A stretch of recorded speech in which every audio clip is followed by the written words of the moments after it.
Bismillahirrahmanirrahim. Assalamu alaikum students. So this is part number 5 and so this is part number 5, normal approximation to binomial distribution. Part number 4, 3, 2, 1 वगैरह हमने डाल दिया already. तो this is part number 5 by normal approximation to binomial distribution.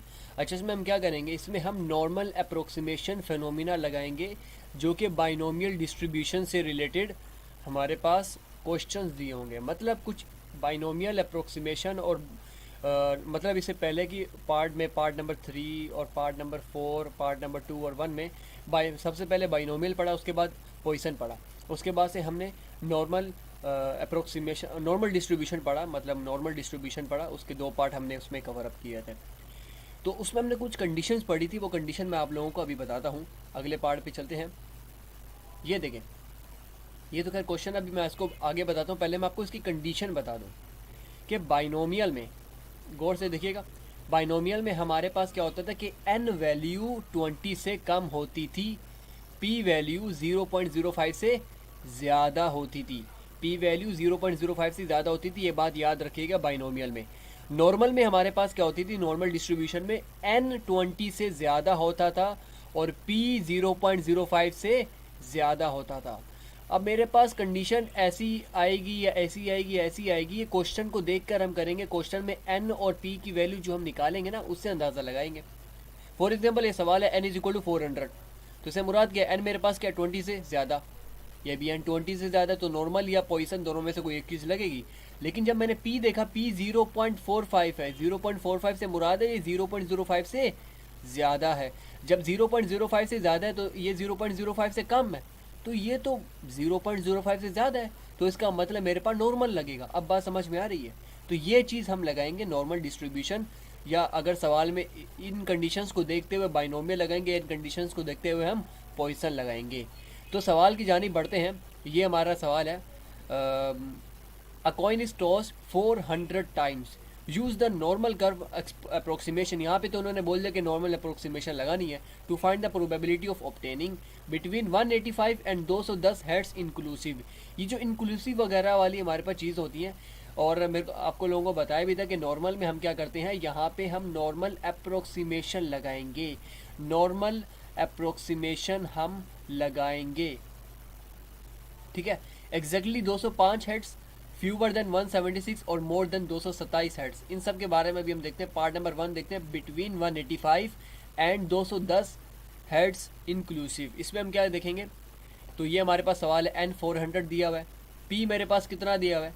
p मेरे पास दिया हुआ है जनाब, use the normal approximation to find the probability of obtaining. अब देखो यहाँ पे हमारे पास कहीं नहीं दिया हुआ p, ठीक है.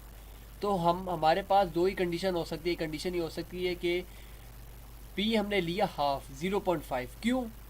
क्योंकि हमने मान के चले कि 50% हेड और 50% टेल विल अपीयर.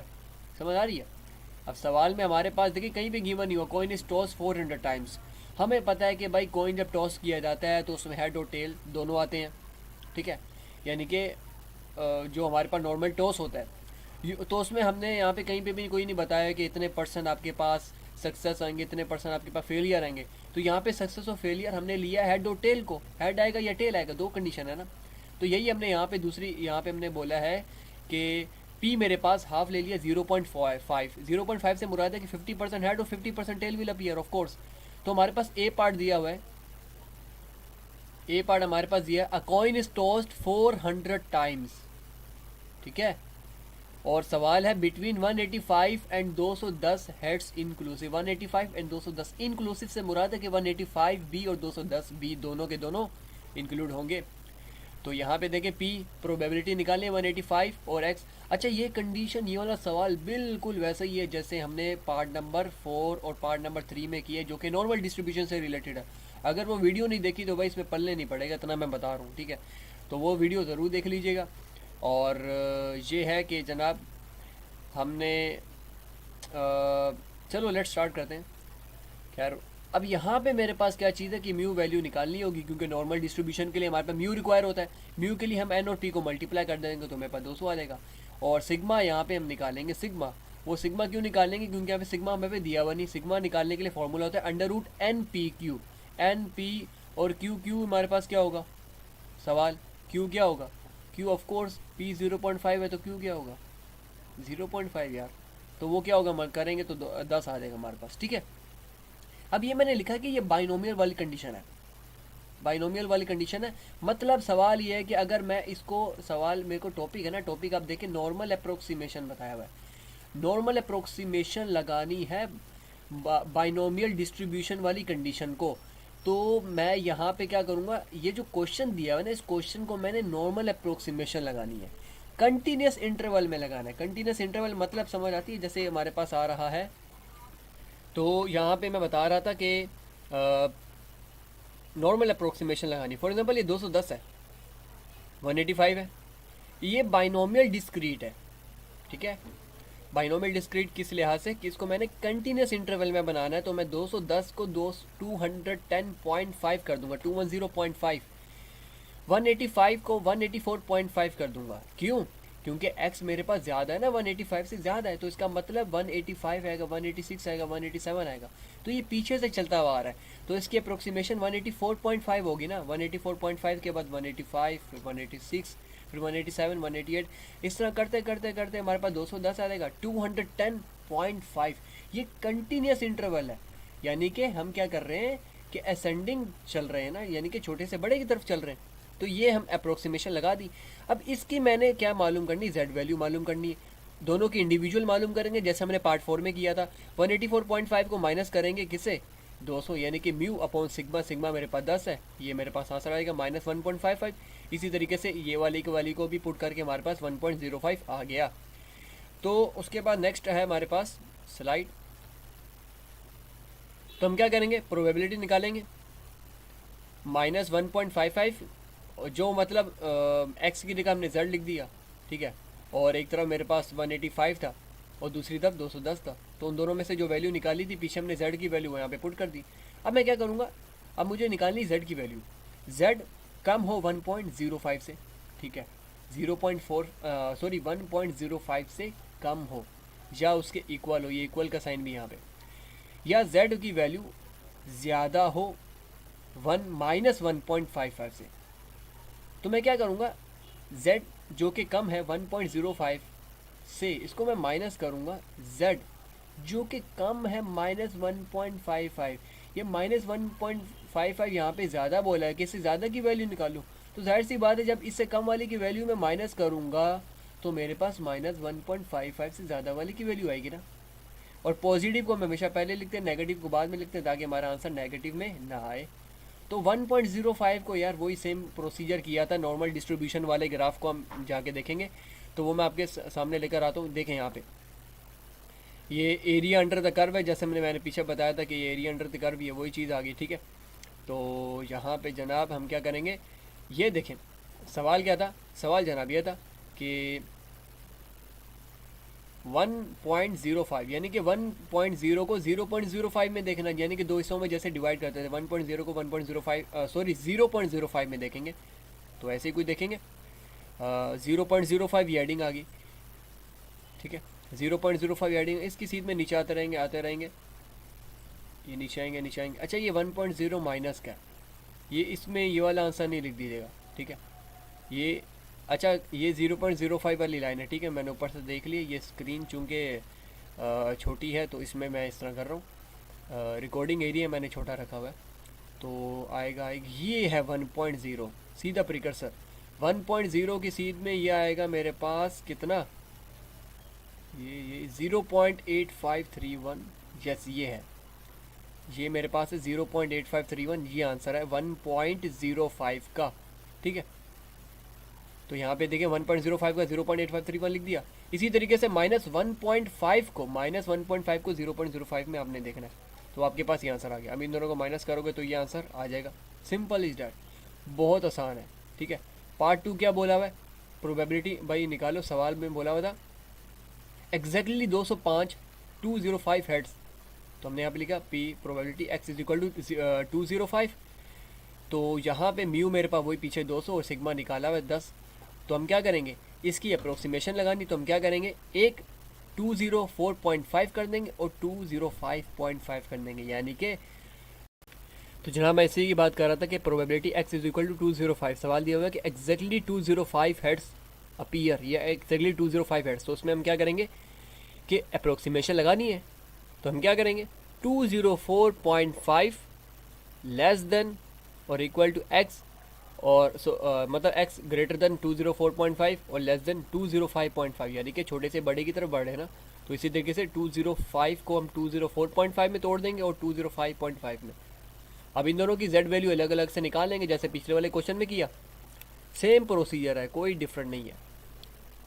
तो हम क्या करेंगे फिर दोनों की प्रोबेबिलिटी को ये था ना मेरे पास 204.5, इसकी क्या आ रही थी 0.45, 205.5 इसकी आ रही थी 0.55।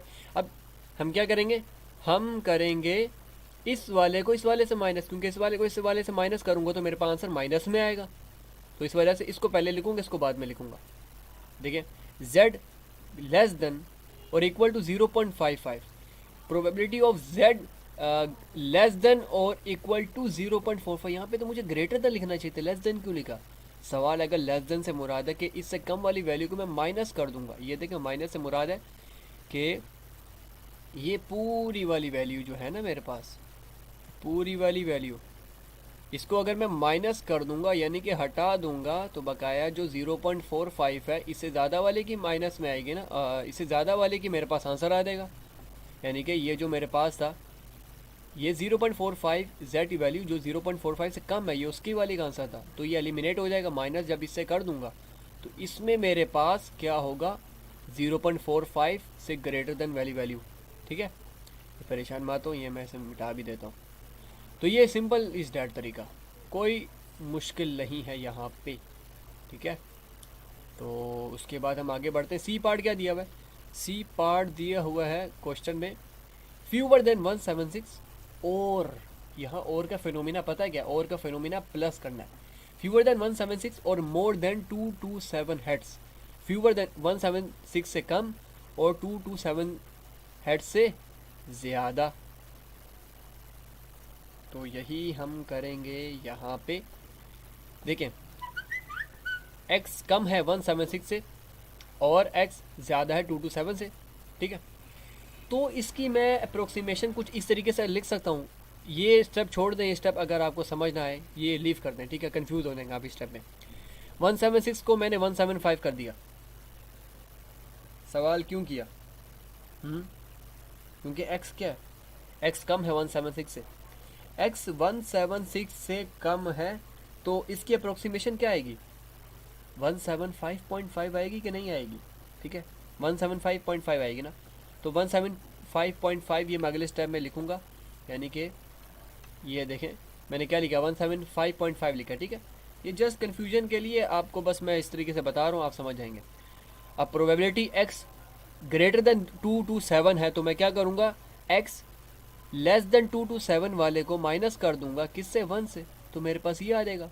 सिंपल इज दैट, समझ आ गई।